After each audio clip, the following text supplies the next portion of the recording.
In 2016, I would release a video that would soon explode. This video featured me catching some solid bass in a narrow creek in knee-deep water. If you'd like to watch it, I'll include a link at the top right-hand corner of the screen. Today, I'm going to share with you my top 5 baits for catching shallow creek bass. Keep in mind, I will also be providing links down in the description where you can purchase these baits as well. But before we begin, what are the top 5 baits that you use for creek fishing?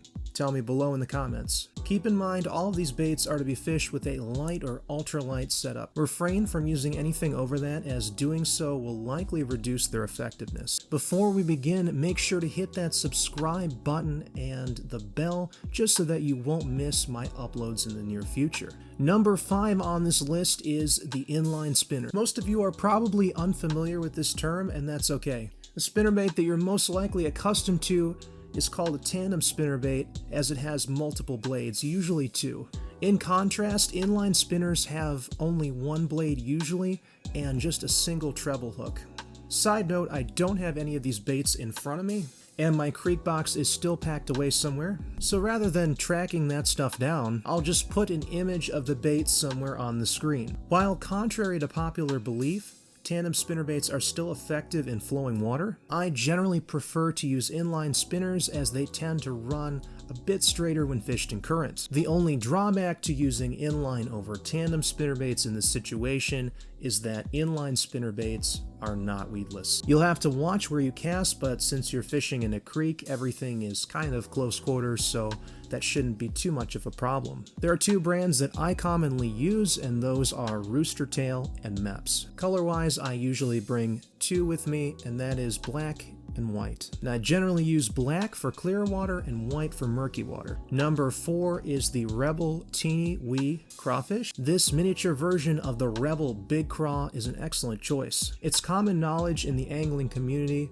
that black bass love crayfish. This is especially true in some creeks where other forage is not very common. To take advantage of this, it's best to use a match the hatch approach. What do I mean by this? It's simple. Not all crayfish look alike. There are a bunch of different species, and even members of the same species can have different localized colorations. Generally speaking, you can't go wrong with the standard brown color, which Rebel calls ditch. But it's also nice to have a couple other color options at your disposal just so you can more accurately target these fish. Number 3 is something that you might not expect, and that lure is the Head and Tiny Torpedo. Why would I suggest a topwater lure for a body of water with current? You have to keep in mind that in most creeks, the current is not consistent. There are typically areas with restricted flow, which creates slack water. Bass prefer these areas as forage tends to congregate there, and also they don't have to constantly fight the current. Now, this is where the Tiny Torpedo comes into play. I've had phenomenal success lobbing this lure into slacks, then just twitching it. Your goal is to keep it in the slack water for as long as possible, because for the most part the fish will lose interest if it's swept out of the slack. Color-wise, I prefer these 2, Black Shiner Glitter and Natural Leopard Frog. I feel that these best represent an injured baitfish and most frogs respectively. Number 2 is one of the most versatile baits in existence. It would be outrageous for me not to include the original floating Rapala on this list. The original floater can be fished with a variety of different retrieves and can be used in a multitude of different conditions. In creeks, I prefer the F9 and the F11.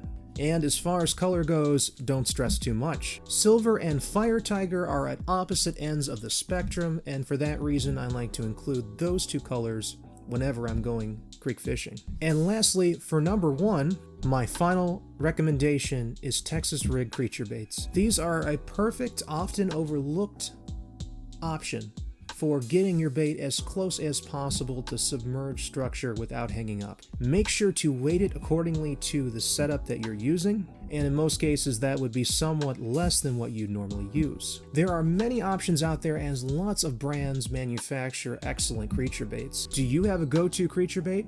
Let me know in the comments below. Thank you all for watching, and as always, make sure to stay safe on the water during this national crisis.